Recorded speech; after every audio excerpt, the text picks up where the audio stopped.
Born in Dublin, Norman Teeling graduated from the National College of Art and Design. After graduation, he worked in many areas of art, painting and designing stage sets, book illustration and animation, to name a few. He also taught art full-time in many schools and colleges in Dublin, until in the latter part of his life, he dedicated his time to painting, both in the studio and on plein air, out in the open air.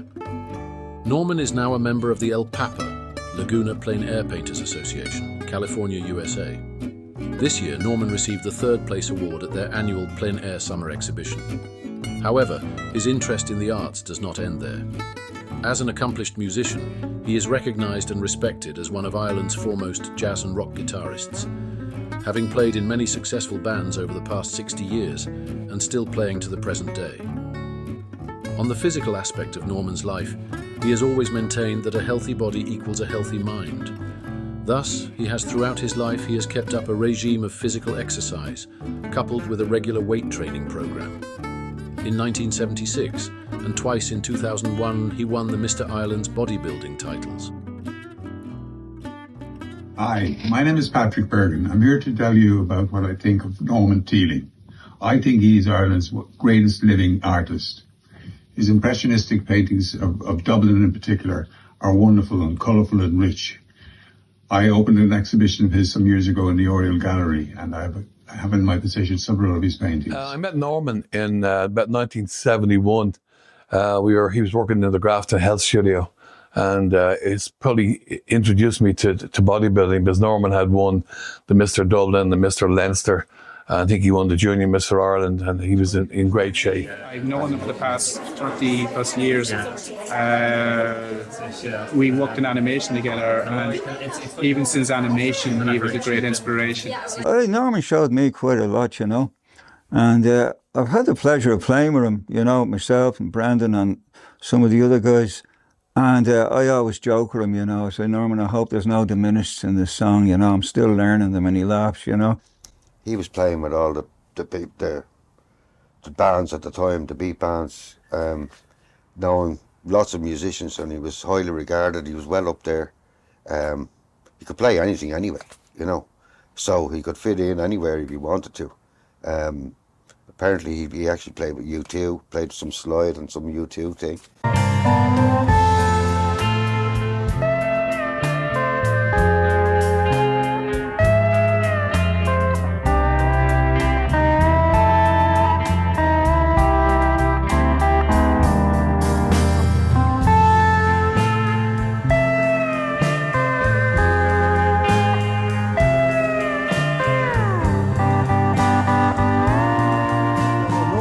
Well known as an artist, having produced books like this of his paintings, and also he is also has been a bodybuilder back in the 70s, having achieved Mr. Ireland in 1979.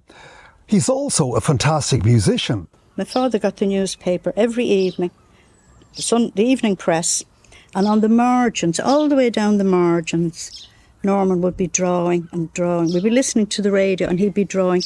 He's a one-off. I've never known anybody. He's the most prolific, hard-working artist I've ever known. I've never ever come across as well. Nobody like it. Norman is a super drummer.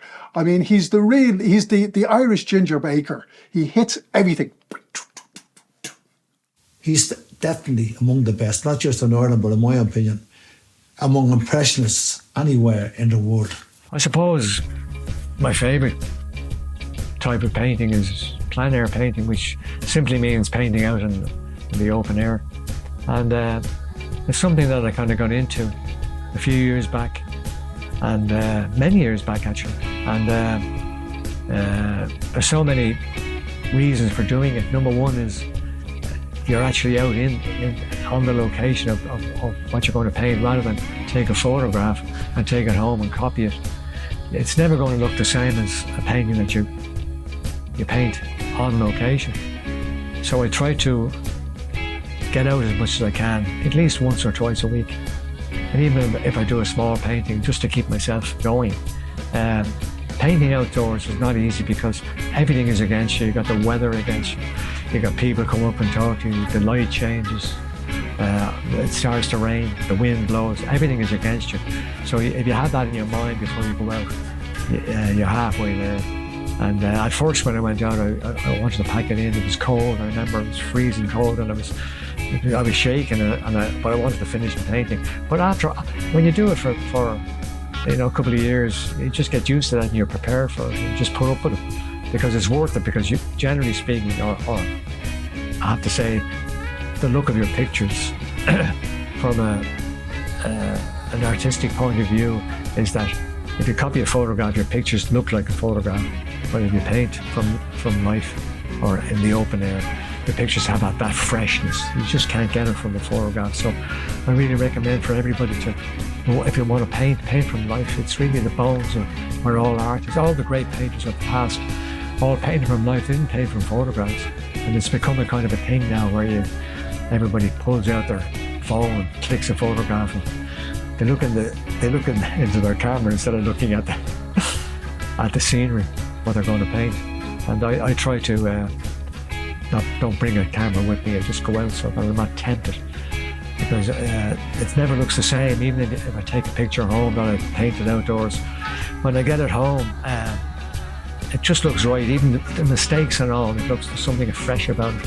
And if I start to try and add things into it, I kill it. So that's my attitude and my philosophy on painting and plein air. I particularly like also his paintings about 1916, and in particular again his portrait of James Connolly's wounded. I came up with about a half a dozen pictures, and I approached the GPO and asked them would they be interested in displaying them on the wall. And by God, they were very interested. So they asked me, could I do another 4? I think it was 12 in all I did. And anyway, I knuckled down and got them ready and brought them in, and they were very happy with them, put them up, and they were very successful. They were hanging there for I think about 12 years before they took them down. And they were to put them back up again, but they never did. And but I remember on one occasion I was walking by the GPO, and there was a crowd of people standing outside. They were on tour of the city, and they were going to finish off the tour. According to the guide, he was bringing them in to look at the stations. That's what he called my paintings, the stations. So I said, come along and have a look at this. So I stood at the back of the queue, you see, and we went in, and I was standing there, and he was talking about the pictures in each one, you see, and we got to about the 4th picture, and he said, ladies and gentlemen, I want you to take a break now and go around and look at the paintings. I have something I have to do, you see. So they all dispersed, went off, and I was standing there, and he comes over to me and he says, excuse me, sir, but I see you joined the tour, but this is a paying tour, and you didn't pay. And I said, well, to tell you the truth, I actually painted the pictures, and I don't think I should have to pay to look at my own paintings. And he laughed, you see, and he says, ladies and gentlemen, come back. This is the artist. This is the guy that painted the pictures. So I was standing there, and this crowd of elephants, or herd of elephants, came charging towards me looking for autographs and wanted to get photographs taken with me and the paintings. It was a great day. It was a bit of fun. Freedom fighters outside the GPO Dublin, Easter week 1916. The insurrection itself, although it caught the British authorities and the general populace totally unawares, was not the unplanned Dreamers' Rebellion as sometimes portrayed. It was the result of painstaking planning that involved the Irish Republican Brotherhood, the Irish Volunteers, the Irish Citizen Army, Clan de Gael in America, and of course Imperial Germany, which was then at war with Britain. Patrick Pearse reading the Proclamation of Independence outside the GPO Dublin on Monday the 24th of April 1916. This declared the right of the people of Ireland to the ownership of Ireland and to the unfettered control of Irish destinies. The Irish Republic flag is raised by a volunteer on top of the GPO Dublin during Easter week 1916. The flag survived the bombardment and burning of the building and was taken away by British troops after the surrender of the insurgents. The beginning of the siege, showing the interior of the GPO Dublin during Easter week 1916. The insurgents group was augmented on the first day by small groups which managed to get through before the British Army cordon was in place. By Thursday afternoon of Easter week, the British forces had been greatly strengthened and they succeeded in isolating the GPO from other insurgent positions. Michael Collins, as a young man, was involved in the siege of the GPO Dublin in 1916. He spearheaded the undercover war against the British. A proponent and signatory of the treaty, he was shot dead in an ambush during the Civil War in 1922. A wounded James Connolly is seen here being comforted by his comrades at the GPO Dublin, Easter week 1916. James Connolly, socialist thinker and labour activist, founded the Workers' Republic, the first Irish socialist newspaper, in 1898. He spent several years in the US as a union organiser before returning to Ireland in 1910. He was one of the founders of the Irish Citizen Army. He was Commandant General, Dublin District, during the Rising. The burning of the GPO Dublin, Easter week 1916. Heavy hand-to-hand fighting took place around the forecourts and other strategic points. The failure of the insurgents to capture Trinity College or Dublin Castle allowed the British to drive a wedge between posts north and south of the river and bring artillery to bear on the GPO. There followed 5 days of fierce fighting as the GPO was pounded, and eventually the interior was gutted and destroyed by smoke and fire. The siege of the GPO Dublin is ended. I'm in a nerve-wracking situation here, trying to remember when I met Bruce Shields, but as I recall, it was Noel Bridgman, the drummer with Skid Row, who told Bruce about me because he had come along and jammed with me on a number of occasions. I was playing in a little pub there in Bagot Street, and he used to come in and he'd sit down and he'd have a little jam with us, you see. And at first I was a bit kind of worried because he was considered Ireland's, was Ireland's greatest drummer at the time. And right up to his death, he was always up there at the top. Both him and John Wadham and Peter Ainscough and Ray MacDonald. There was a few really great drummers around at the time, but Noel was he was considered the man. And I was, of course, honoured to have him come in and sit in with my band. But it was Noel who told Bruce to check me out when Gary Moore had left Skid Row and they were looking for a guitarist. Noel told Bruce to call him up and check me out. So he did. And he arrived one Saturday afternoon in Nordell Crane's music store where I was teaching the guitar. And he asked me, would I like to come around and for an audition, I presume, or to check it out. And I did. And nothing came of it. The trouble was, you see, I think Bruce looked at me and he said, he doesn't look like Gary Moore and he doesn't look like Eric Clapton. He looks like Hank Marvin. Because image was everything back then. And I suppose it did look like Hank Marvin. Anyway, I didn't get the gig anyway. Nothing ever happened and that was it. But we never fell out. We became good friends and we're still friends to this day, I hope.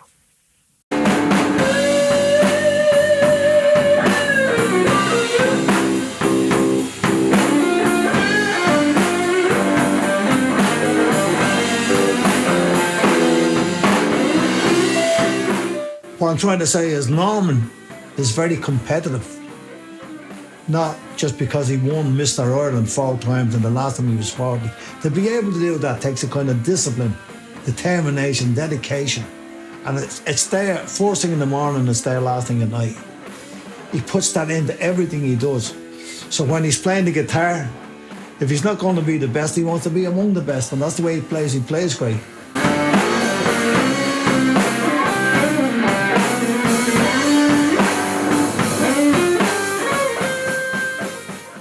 He had a great way of teaching as well. He wouldn't just, it was never that technical like it is today. You see on YouTube, they try to turn it into a fine science, breaking down every note you're doing and saying if it's in the pentatonic or miscellaneous, whatever, all these things, Doran's scale, and he didn't play that way. He didn't teach that way. He just showed you.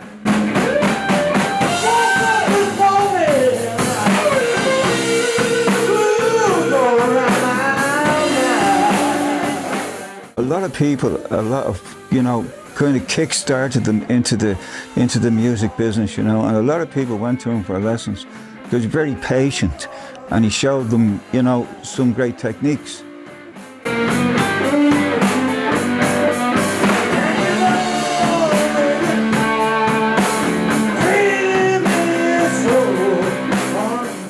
Distinctly seen Norman in one of those clubs, and wow, he was amazing.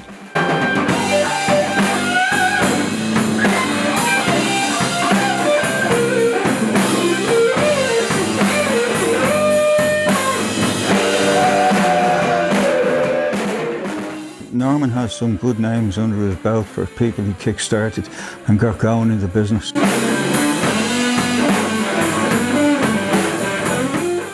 He's still he's an excellent guitar player, There's not many people can come up to him,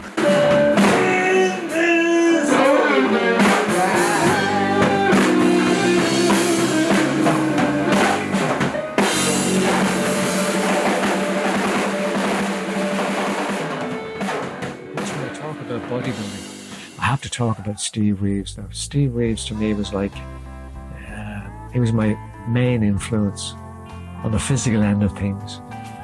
He was the man. I saw him in a film, Hercules, and when I saw him, I was on in the Carlton cinema. I was only a kid of about 16, and Steve came on, and he had this fabulous physique. Now, I was very much into swimming at the time. I did a lot of swimming, and I was into fitness anyway, so it wasn't like I was suddenly like coming off the drink and coming off the cigarettes. So I never drank and I never smoked anyway. So when I saw Steve Reeves, and I said, God, wouldn't it be great to look like that? So I bought a lot of magazines, and of course he was in them because he'd won the Miss Universe and Mr. America and many times Mr. California and all that. And but the point I'm trying to make is I actually met him with Pat Henry. The two of us met him in London, and I was a bit nervous about meeting my idol. And anyway, he came in, and he was about 60 at the time, I think, and it was in London at a big dinner over there for all the Mr. Universe winners, and he was of course one of them. And he sat down beside me. Pat Henry was fortunate enough to be able to get a table with Steve. So he sits down, Steve sits beside me, you see, and I was sitting there, I was looking at this guy, and I said, if he only knew the inspiration and that he gave me and encouragement that I got from reading his training manuals and watching his films and all that kind of stuff. And the thing that really amazed me above all was that he was such an ordinary guy. The first thing he says to me, listen, I'm very pleased to meet you, Norm. He said, but I've got a great joke to tell you. And he started telling me jokes. And I was kind of looking at this guy that I'd seen on the movie screen, this idol of mine, and he was telling me these jokes. And I was trying to think of jokes, and I thought up all these jokes, and the two of us were telling jokes to each other.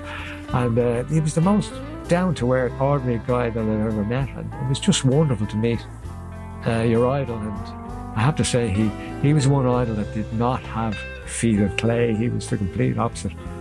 He had feet of bubbles. I was just floating. So as the years went on, we got to know each other, and then we went to California. Then I went to train with this famous guy, Vince Gironda.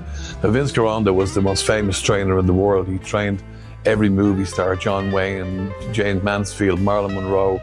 We had trained all these people, and he wrote in the magazines. So the thing was to go and train with the famous Vince Gironda. Later on, then Norman did drawings of Vince Gironda for his booklet on how to exercise properly. And the gas thing about it was he never gave Norman the credit for it. And the drawings that Norman did at the time were amazing. They were very accurate drawings.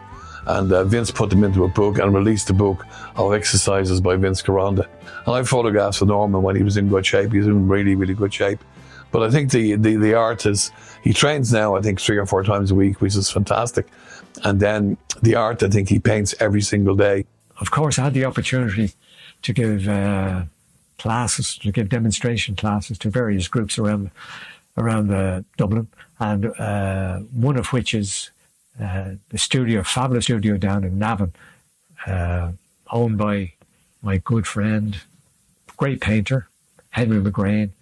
He has, I think, a membership of about maybe 200 artists on his books, and he runs classes there, I think, 2 or 3 times a week. And on many occasions I go out there and have given demonstrations to his art groups. And he's a great guy, great painter. He's a fabulous studio out there. It's quite big. It's almost like a church. It has a balcony or a choir upstairs, which is usually packed with people. And I'm standing down there looking up, and I'm trying to saying, how am I going to get across where I'm going to paint? But they're all so nice, and they're all really talented as well. It's a great thrill for me to actually get the opportunity to show these people my style, my technique, and they're all very appreciative of it. It's great. To me, I've known him for the past 30 plus years. We worked in animation together, and even since animation, he was a great inspiration. We do events together, and he's always good to see the way he paints in comparison to the way I paint or another fellow artist. He has a very different way of painting. It's always inspiring. So he's a brilliant artist. Great to have him around. What did you think of putting it so far? Oh, I've loved it. I've read a lot about Norman, and I've seen his books here in Henry's, but yeah, I'm going home to paint now. He's inspired me. So yeah, loved it. Thanks very much. Absolutely magic. So loose. Just wonderful. It's very inspiring. You have to start painting. I'm going to go home now and start again. I'm really enjoying it. I want to go home and start painting to see straight away. He's inspired me. That's it. Thank you. It's very interesting. Learning a lot. Yes. All about take it easy and enjoy it. Okay, excellent. From a very beginner. I got a lot today now. But you're well impressed. Well impressed, I am. Yeah. That's great. Thanks.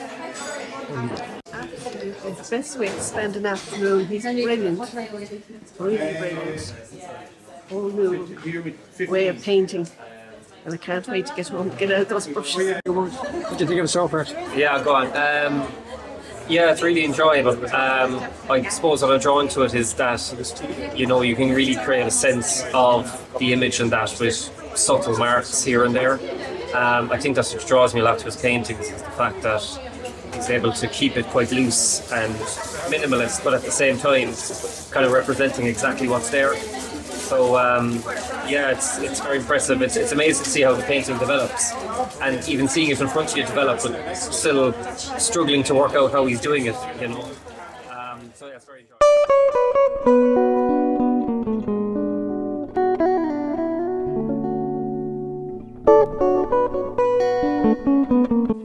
How do I know Norman Teeling?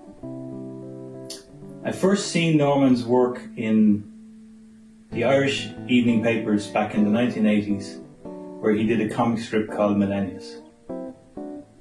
I then seen his paintings in the Village Art Gallery in Skerries, and we were introduced through a mutual friend, the painter Desmond Simons.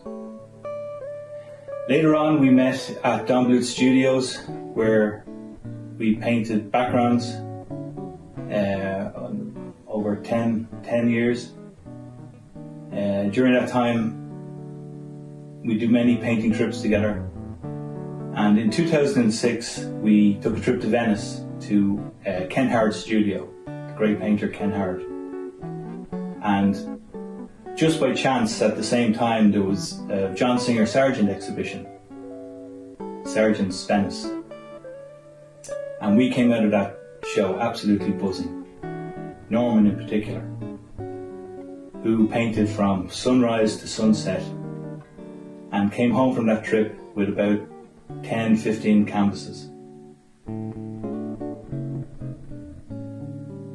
Norman's passion for painting, for music, for whatever Norman puts his hand to, is absolutely infectious and inspiring, and probably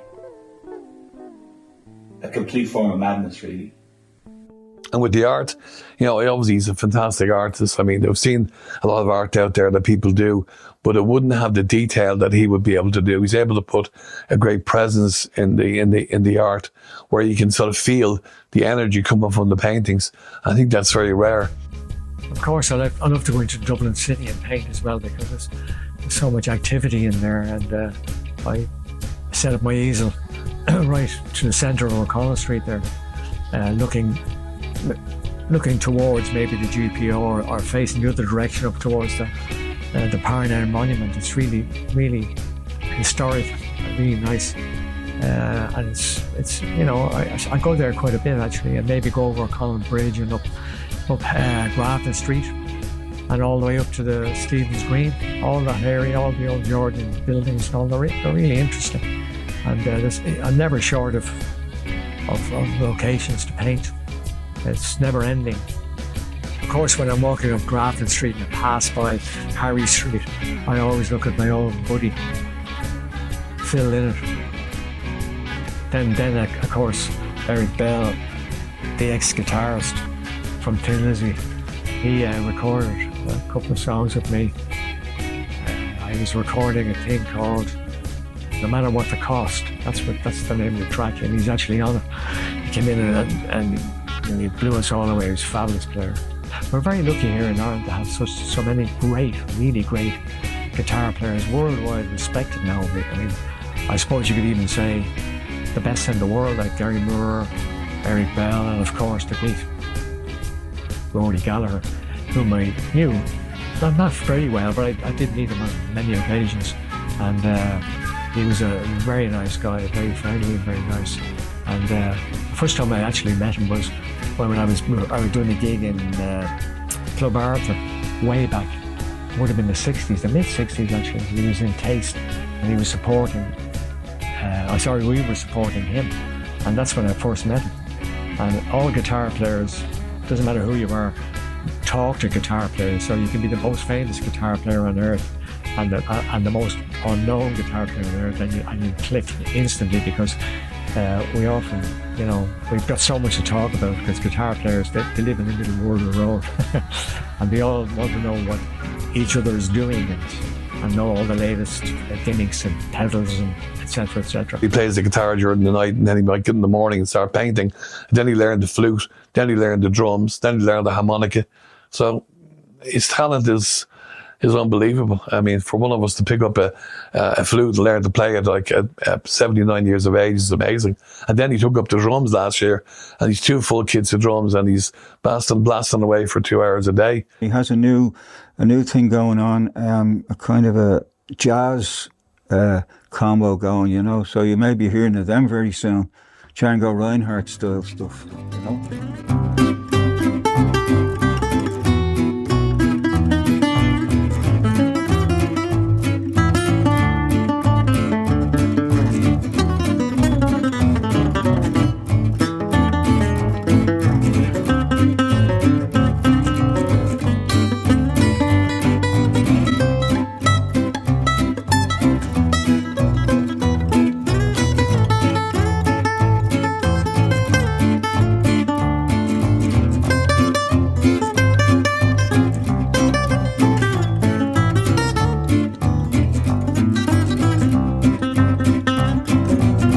Of course, the maestro of maestros for me would be, guitar player would be Louis Stewart.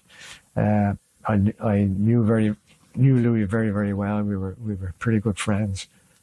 I used to go to all his gigs with my mouth dropping, because the guy was so far ahead of everybody.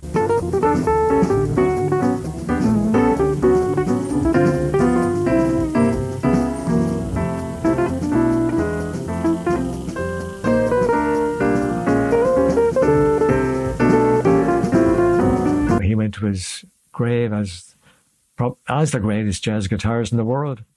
I don't care what anybody says. He could outplay anybody, anywhere. Yeah, just the man. But I never got lessons off him too. I was always too embarrassed to ask him, and he was the type of guy, would never criticise anybody. He was a third gentleman, which was kind of strange, because when you're actually talking to him, you'd never think that he was this fantastic player because he was so humble and so ordinary, and he's a fantastic sense of humour. Just one of the guys, you know, they picked up the guitar there, and he'd just blow everybody away.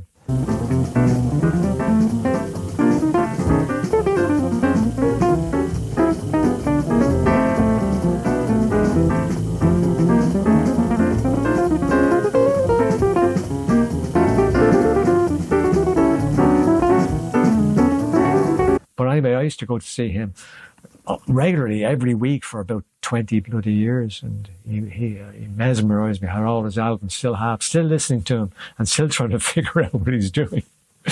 Amazing player. He would be, to me now, the greatest guitarist on my list. He'd be number one.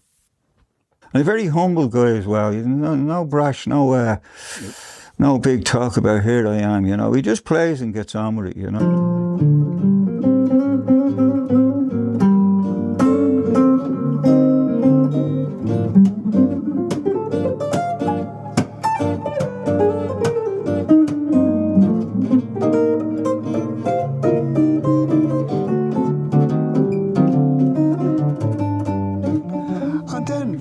Behold, it was the producer of this documentary, Brendan Finglas. He was the guy that contacted me. I was in Dubai at the time, and he said, yeah, whenever you come home, you know, you're welcome to come down and have a jam with us. And a few years later I did come, and he was in touch with me again and invited me down to Norman's studio, which we call The Shed. Of course, the best fun I now have is when I get together with the guys for a jam. Once a week, usually at my place. We call it The Shed. We have a go at all kinds of music, rock, country, blues, even a little bit of jazz. Hey, down in Louisiana, where the alligator grows so mean, lives a girl that I swear the world made the alligator look tame. Saturday night.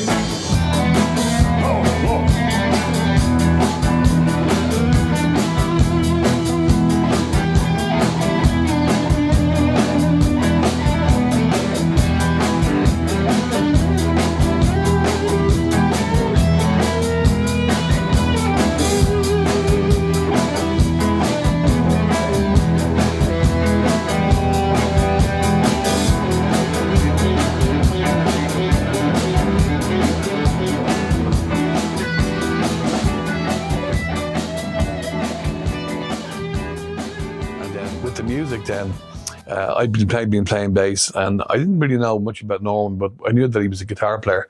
So we ended up starting off. The first gig we got was down in Kelly's in the Quay.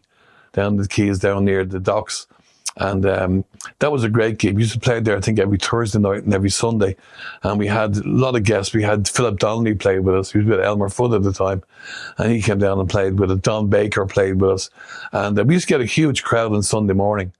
And it went exceptionally well. Sold out the Crawdaddy Club.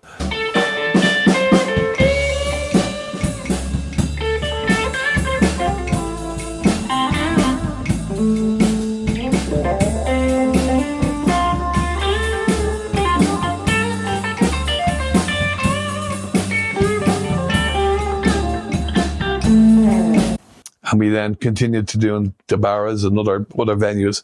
And I think everybody had improved because as time went on, they learned new stuff. And then we ended up doing the 3 albums, which I think were good. First one was Jazzing at Midnight, which was, I think, a great album. And the second one was Crush Roads, which is Norman's original songs. And the third one was the Norman Teeling Band. And Kay Byrne gave us a great review on the radio saying what great guitar playing that Norman had. And it went really well. And Dave Fanning gave us a great review, and the Hot Press gave us a great review. You know, Norman, as I said, he was a great influence in the music, certainly. And I personally liked the jazz stuff that he did because it made me improve, because I didn't really have any influence in jazz at all. But when he started playing, in order to keep up with him, you had to get better, because the stuff that we were doing was very straightforward, but the jazz was a different story. Of course, one of my biggest kicks was having had the opportunity to play with the great legendary Shadows, ex-Shadows bass player, Jet Harris. And of course, when he left the Shadows, he was replaced by Brian Licorice Locking. And I met both of them. They both came over to Ireland, and I played with both of them. And recorded with both of them. And they were two gentlemen, I have to say, really great guys, very, very humble. I was picking their brains, asking me to talk about Cliff from the Shadows and all that, and they were just talking about Cliff as though he, this guy, superstar, like he was just a guy next door. Like, of course, to them, he was just an ordinary guy, but I was getting all these great stories about Cliff and about the days with the Shadows, and Jed Harris was telling me all about how he actually thought up the name the Shadows. He was the guy that thought up the name. They were thinking of a name, and he just came out with the name the Shadows.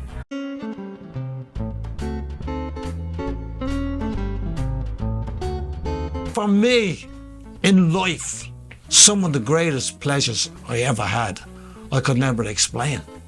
But I'm in the Rock and Roll Hall of Fame, and I know exactly where I am, why I'm here, and who I'm with.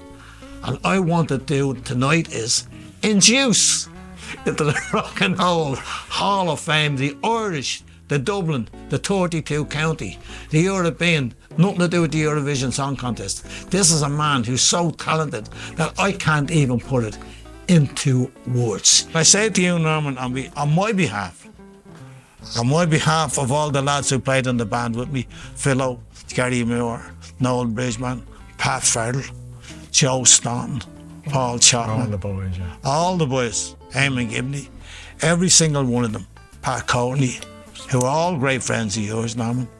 I will, at the Rock and Roll Hall of Fame here tonight, I want to say to you, Norman, you should have been in it before now, and you'll be in it for the rest of your life and the rest of the life of the history of rock and roll. Well, that's very nice of you to say that. Thank you very much. They're saying a few words back to me now. Yeah, well, really, basically, I suppose you could say that I'm a representative of the grime behind the glitter.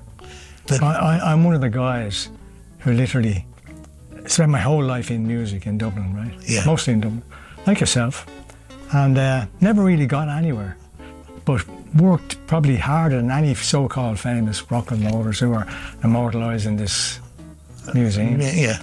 And it's in no small way, it's nice to be even part of that whole thing. But I like to think I represent all the guys, all those hundreds of guys who are all out there, who all trying really hard to get somewhere, in the music game. And no, well, look, what we're saying is that you're here on behalf of all the lads and ladies who could play exceptionally well, but never really got any recognition because the word just passes you by. That's right. Okay. But it doesn't bother, because the reason why I got into music was never to be famous, for that passion and the love of music itself.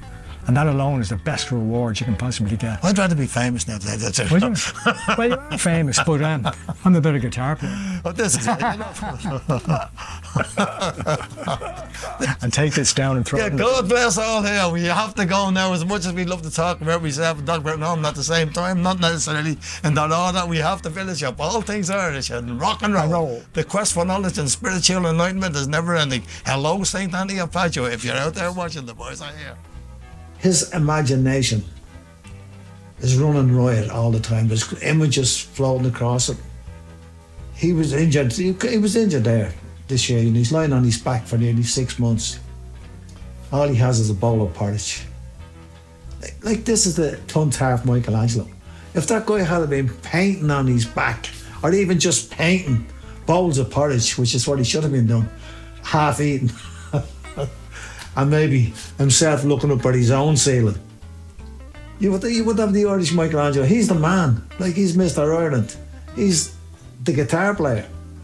He's the painter. And one thing you'd never call Norman is Jack of all trades, because he's master of everything he ever got involved in. And he's good crack. He's a good man to talk to. Great conversations. Loves life. That's really what it's all about. He loves life.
inside of me.